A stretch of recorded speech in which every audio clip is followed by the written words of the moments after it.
क़वानीन की खिलाफ वर्जी से जहाँ बहुत सारे समाजी मसाइल जन्म लेते हैं, वहाँ जराइम में भी इजाफा होता है। लेकिन हमारे मुआशरे में छोटी सतह से लेकर बड़ी सतह तक कानून की खिलाफ वर्जी मामूल बन चुका है। इन खिलाफ वर्जियों में सिर्फ आवाम ही नहीं बल्कि ऐसे अहलकार भी शामिल होते हैं जिन्हें कानून का रखवाला कहा जाता है। पुलिस का महकमा इस शोबे में इसलिए सर-ए-फ़हरिस्त है कि उसके कुछ अहलकार आम शहरियों को छोटे छोटे कानूनी मामलात में इतना उलझा देते हैं कि कोई वाक़या, वारदात या हादसा देखने के बाद भी वो डर के मारे पुलिस के सामने गवाही नहीं देते। इसे बेहिस्सी कहिए या पुलिस की बेजा तफ्तीश का डर कि जब कोई शख्स सड़क पर किसी हादसे का शिकार होता है तो वहाँ मौजूद ऐनी शाहिद ना तो उसे इब्तिदाई तिब्बी इमदाद के लिए हस्पताल पहुँचाते हैं और ना ही इस बात की गवाही देने पर रजामंद होते हैं कि उसके साथ क्या वाक़या पेश आया था।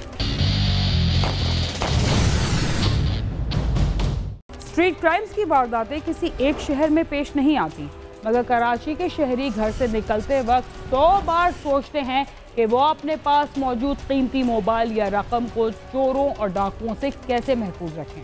अगर कीमती चीज़ें छिन भी गई तो दोबारा ख़रीदी जा सकती हैं, मगर अपनी जान को चोरों और डाकुओं से महफूज रखना इंतहाई मुश्किल काम है। कराची के इलाके सऊदाबाद की मरकज़ी सड़क पर जराइम पेशा अनासर ने एक ऐसे शख्स को गोलियां मारकर खून में नहला दिया जो ज़रूरतमंद अफराद की दिल खोलकर मदद करता था, लेकिन जब उसे ज़ख्मी किया गया तो कोई भी उसकी मदद करने को ना आया।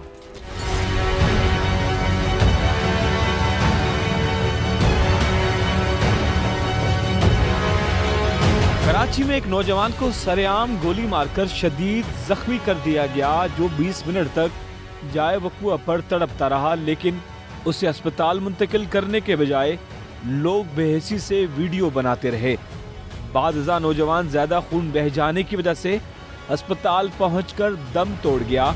ये अफसोसनाक वाक़या कराची के जिला मलीर के सऊदाबाद थाने की हदूद साहिबदाद गोट के मरकजी रोड पर पेश आया, जहां 30 बरस का राजा मोहम्मद उर्फ आबलू को 2 मोटरसाइकिल सवार मुल्ज़िमान ने गोली मारकर शदीद जख्मी कर दिया। वाक़े की इत्तला एक शहरी ने फ़ोन पर राजा के घर वालों को दी। जख्मी राजा को पहले रक्शे में डालकर मलीर काला बोर्ड ले जाया गया और वहां से एम्बुलेंस के जरिए जिन्ना अस्पताल मुंतकिल किया गया, जहां वो दौरान इलाज जख्मों की ताब न लाते हुए दम तोड़ गया। हमारे पास यहाँ फ़ोन आया, भाई गिर गया है। बोला कहाँ गिरा है? वो भाई गिर गया मोहब्बत नगर से बाइक से। जब यहाँ से हम निकले रास्ते में दोबारा हमारे पास कॉल आई, बोला भाई को लग गई हैं गोलियाँ। हम जहाँ मोहब्बत नगर पहुँचे उस दौरान भाई वहाँ नहीं था।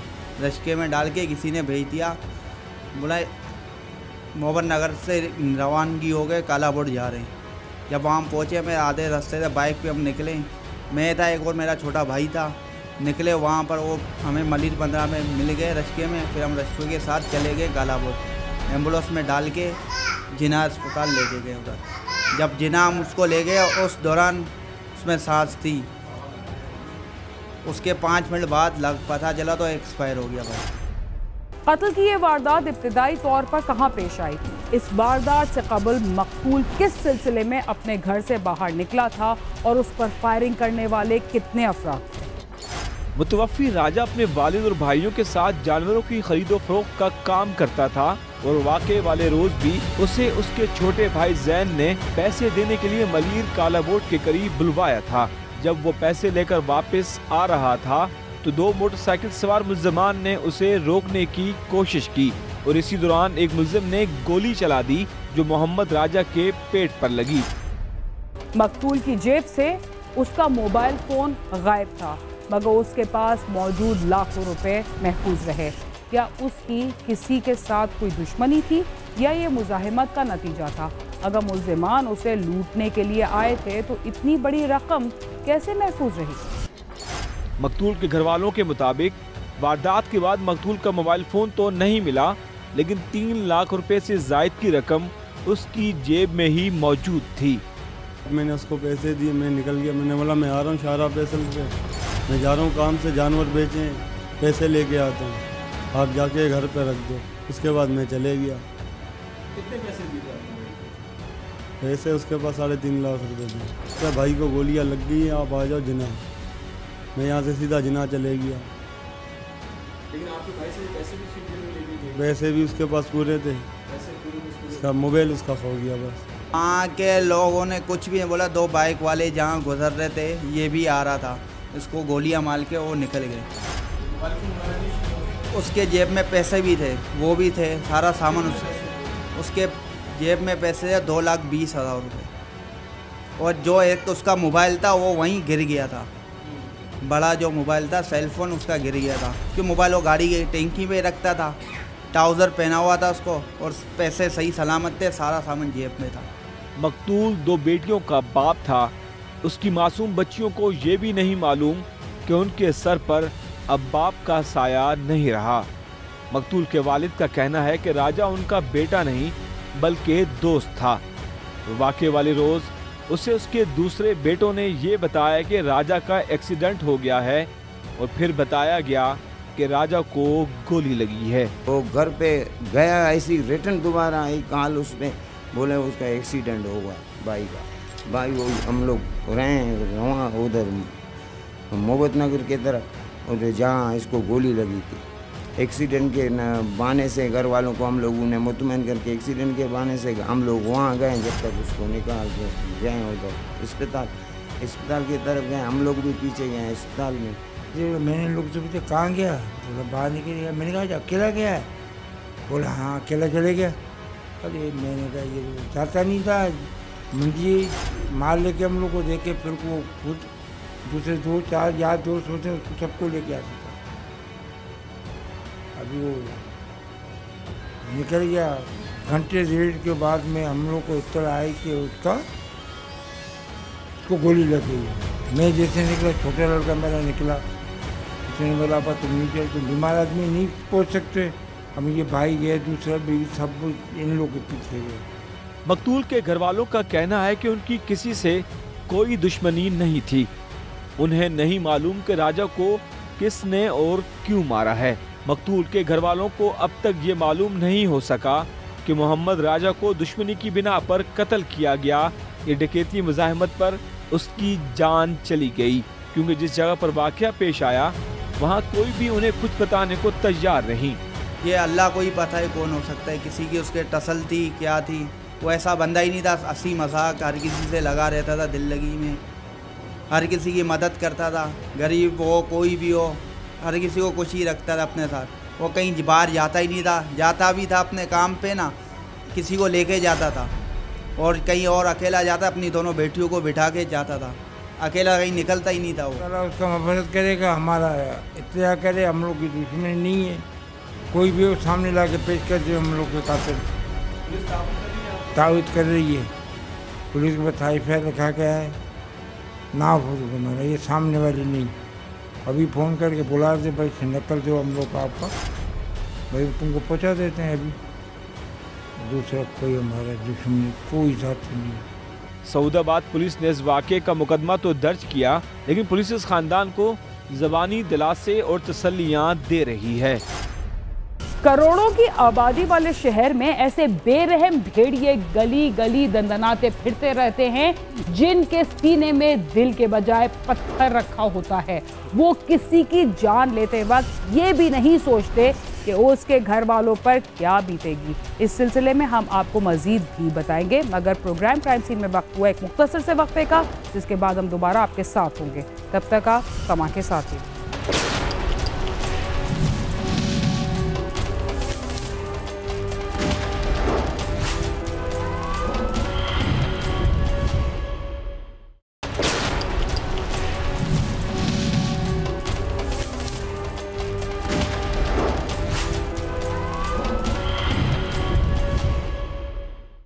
प्रोग्राम क्राइम सीन में एक बार फिर खुशामदीद।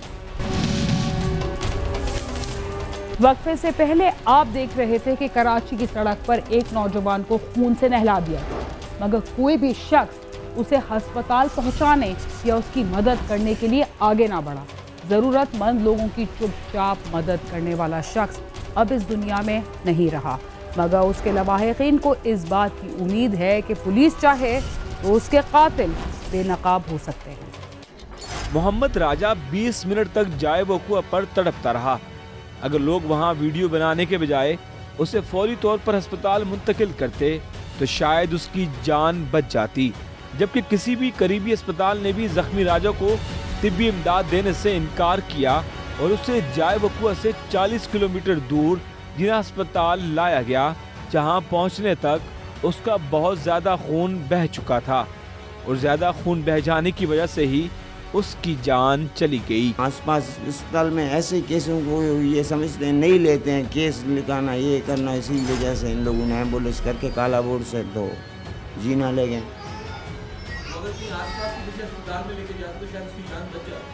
जान वो ये शायद हो सकती है, मगर यहाँ यही बोलते हैं कि पहले केस में से लिखवाइए, इसी वजह से ले गए मेरे ख्याल में। मकतूल मोहम्मद राजा के बारे में उसके दोस्तों और लवाहिकीन का कहना है कि वो एक हमदर्द और लोगों की मदद करने वाला इंसान था। उसकी किसी से कोई दुश्मनी नहीं हो सकती। वो तो लोगों की खामोशी से माली और मुआशी मदद कर देता था, जिसका इल्म उन्हें उसके जाने के बाद हुआ। किसी से दुश्मनी ना लड़ाई ऐसा बंदा ही नहीं था। वो ऐसा एक संजीदा खुददार एक इंसान था। अपना व्यापारी का बीड़ी का कारोबार करता था, गाय का।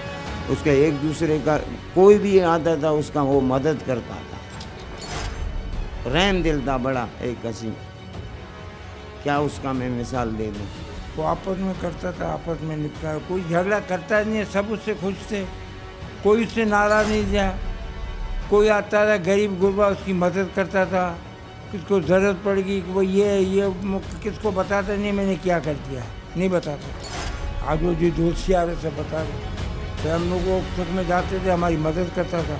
मकतूल के मोहल्ले में ही रहने वाले महबूब और अरसलान का कहना था कि राजा उनकी खामोशी से मदद कर दिया करता था। जालिम कातिलों ने उनका सहारा ही छीन लिया। बाबा हमारा मोहसिन था, ऐसे समझो, अच्छा बंदा था, कारोबारी, अपना कारोबार ये बैंकों का करता था, भाड़े का। हमारा मोहसिन था, जिस टाइम हम इसके ज़रूरतमंद होते थे हम इसके पास आते थे, ये हमारी मदद कर देता था। किसी के साथ इसकी दुश्मनी नहीं थी, किसी के साथ इसकी झगड़ा नहीं हुआ था। ये समझ लें मेरा दोस्त या भाई नहीं था, ये मेरा बाप था, जिसको जालिमों ने छीन लिया मेरे से। मेरे घर का राशन, मेरे घर का किराया, मेरे मासूम बच्चों का दूध दलिया, यहाँ तक कि जो मेरे घर चूल्हा चल रहा था वो अल्लाह पाक ने इसकी निस्बत करा हुआ था। मकतूल के लवाहिकीन और दोस्तों का कहना था कि अब ये अरबाब इख्तियार की जिम्मेदारी है कि वो कातिलों को बेनकाब करें और उन्हें इंसाफ फराहम करें। इसके साथ नाजायज़ी हुई है, हमें ये दुख है कि कातिल नज़र आ जाए, अल्लाह करे। और ये अब पुलिस को इल्तिजा कर रहे हैं कि भाई के कातिल जो है ज़ाहिर करे। अल्लाह तबारक ताला हम ये चाहते हैं कि उसके कातिलों को जल्द से जल्द हमारे सामने लाएं, ताकि हम भी देखें ये कैसा दुश्मन है हमारे पीछे पड़े, एक अच्छे इंसान को हमारे से वो दूर ले गए। सऊदाबाद पुलिस का कहना है कि वाकया डकैती मुजाहिमत का नतीजा है। मुल्ज़मान की तलाश जारी है, लेकिन हकीकत ये है कि कई रोज गुजर जाने के बावजूद पुलिस मुल्ज़मान तक नहीं पहुंच सकी। कैमरामैन ज़िशान नवाब के साथ सालिक शाह, समा, कराची। वक्त गुजरने के साथ इंसान ने तरक्की की और इस तरक्की को सराहा भी गया। इंसान ने कभी तिकोनी पिरामिड्स और कभी दूसरे तरीकों से सफ़र का सामान बनाया और तरक्की की नई मंजिलें दरियाफ्त की, मगर इस तमाम दौर में सोना, चांदी और दूसरी कीमती धातें उसके लिए हमेशा अहमियत की हामिल रही। कदीम दौर से ही सोना अमीर अफराद की तज़ीन व आराइश के लिए इस्तेमाल होता था, इसीलिए इसको चोरी करने के मंसूबे भी तब से ही बनते रहे। इंसान ज़िंदगी में दूसरे शोबों के साथ जराइम पेशा अफराद ने भी तरक्की की और जाली सोना बनाकर लोगों को ठगने का तरीका भी सीख लिया। तो बट सिंह पुलिस ने एक ऐसे गिरोह को हाल ही में गिरफ्तार किया है जो 1 मन से ज़ायद जाली सोना बना चुका था।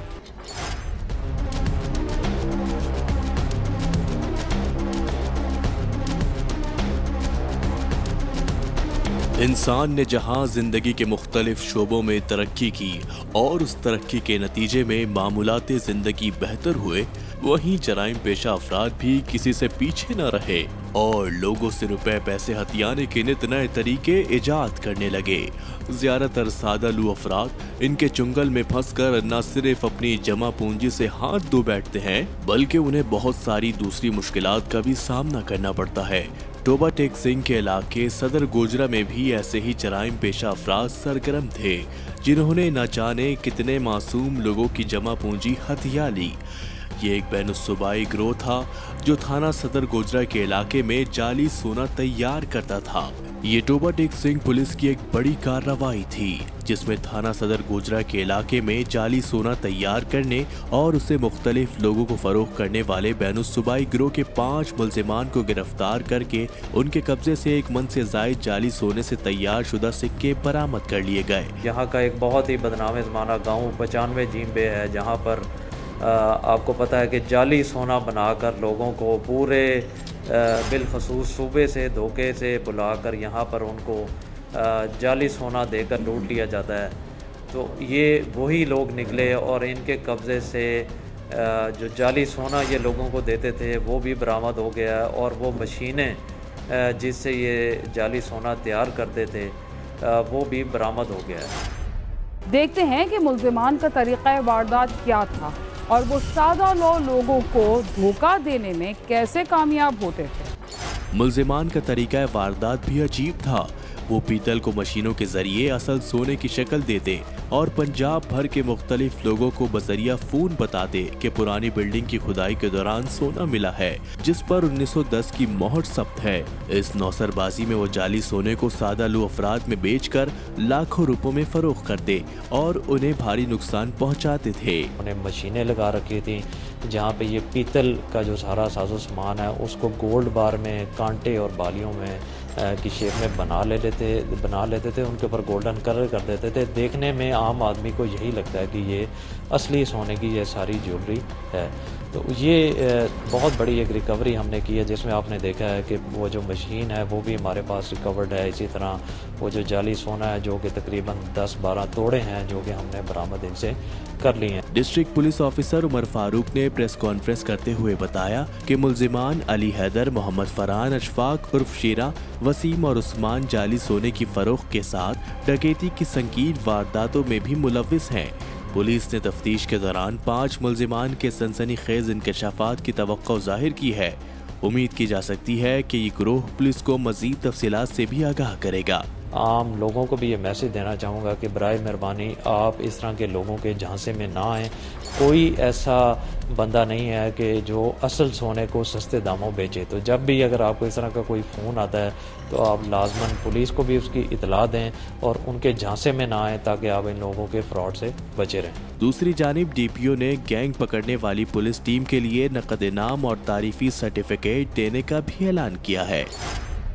मासूम शहरियों के साथ धोखा करने वाले शायद ये बात भूल गए थे कि मौजूदा दौर में इस तरह की वारदातें ज़्यादा देर तक पोशीदा नहीं रहती, मगर इंसान तो अज़ल से लालची तबीयत का मालिक है।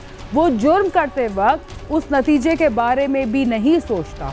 इसके साथ ही क्राइम सीन अपने अख्ताम को पहुंचता है। अगर आप हमसे रब्ता करना चाहते हैं तो हमारा पता है cs@sama.tv। इसके अलावा आप ट्विटर, फेसबुक और यूट्यूब पर भी हमसे रब्ता कर सकते हैं और हमारा प्रोग्राम भी देख सकते हैं। बीना खान और क्राइम सीन की टीम को इजाज़त दीजिए और देखते रहिए समा।